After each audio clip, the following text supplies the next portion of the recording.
Noong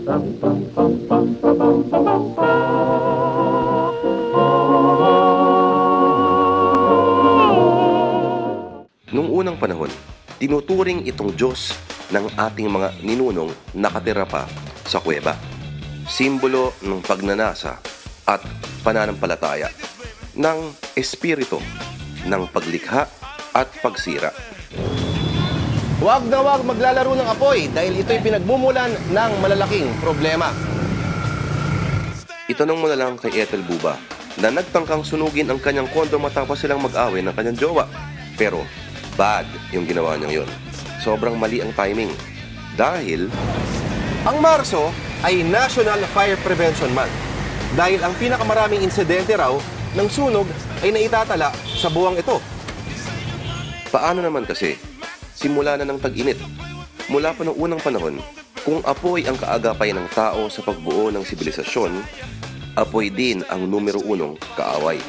Lahat ng ating mga tinatag sa kasaysayan, mga kaharian, mga syudad, mga naglalakihang monumento at arkitektura, mauuwi lang sa abo. Simula lang sa isang maliit na siklab. Pero tandaan, huwag lang dapat Fire Prevention Month. Dapat lagi Fire Prevention Day. Dahil ang sunog araw-araw pwedeng mangyari. Sir Jerry, day in and day out, hindi naman nagkukulang ang lipunan sa paliwanag kung ano yung mga pinagsisimulan ng sunog, kung ano yung epekto lalong-lalo na ng mga sunog. Pero, ang tanong, sa panahong ito, bakit pa rin nagkakaroon ng sunog? Kasi yung ibang tao, para sa kanya, baliwala yung sunog. Hindi nila alam na ang sunog, walang inaano yun ng mayaman o mahirap. Lahat tatamaan tayo ng sunog. Ano naman po, mabilis lang po, yung mga basic fire prevention tips. Octopus, wag natin gamitin yan. Yung mga extension cord, temporary lang dapat yan. Saka dapat magkaroon tayo ng yearly electrical wiring check-up. Magkaroon tayo ng smoke detector.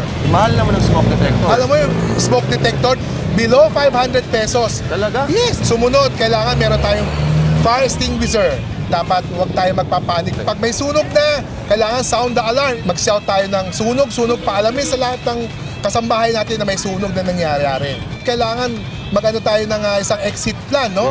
At pag nasa labas na tayo, dapat meron tayong isang lugar kung saan tayo mag-meet. Kailangan meron tayong fire drill din tayo sa bahay. Yun, napaka-importante. Pero, kung inaakala mong medyo bago-bago lang itong selebrasyon na to, nagkakamali ka. Sa totoo lang, 1967 pa to. Gawa ng Presidential Decree number 115. Ang pumirma, President Ferdinand E. Marcos. O di ba? Thankful ka ba? Gusto mo na talaga siyang ilibing sa libingan ng mga bayani? Ano yung sinasabi nila? Mas mainam pa raw na manakawan ka ng ilang beses kaysa sa masunugan ka kahit minsan lang. Ayan tuloy ang nangyari. Bilyon-bilyon ang ninakaw niya mula sa kaban ng bayan.